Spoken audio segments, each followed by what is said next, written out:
Dawe da jaja, chana gwa chori, liu ne ni shango gilga, yaga singo liada, chine chure ro li re juri, konal medizin wira mungango dawe da, ko jinjak medizin jinja wilada, baba lo jisodja, jida no gatka, raloro ika, Talore boya, nalaroika, Larkanangami guruka, nalaroika, Nawa kanisiba, nalaroika, Iyo kanandana, nalaroika, Kantiga misaldo, nalaroika, Chitang with ojo, nalaroika.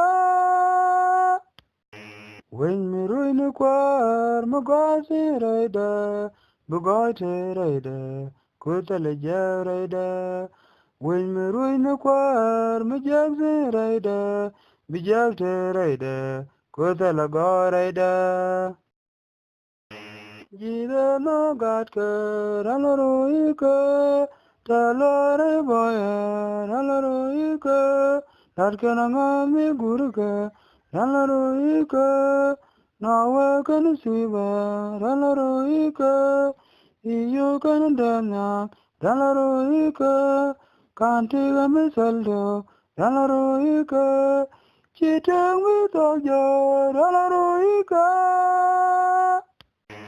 When me te da, when me te quack dial, when me te lia, when me te quack dial, when me te twara, when me te quack dial, con panna ke kuri, when me te quack dial, panna kur bijanto, bugoy dial do the ko.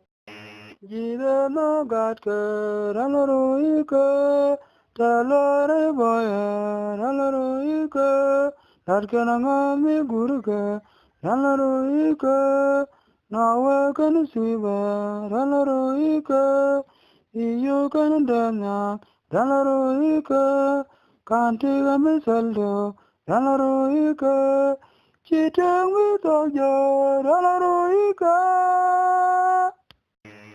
Mija jare ladu, migwa jare ladu, Dani gajiran ko jimgwa de jegatini yura. Jida no gatka, ralaroika, talore boya, ralaroika, Larkanangami guruka, ralaroika, Nawa kanisiba, ralaroika, Iyo kanandana, ralaroika, Kantiga misaldo, ralaroika, Chitang with ojo, ralaroika.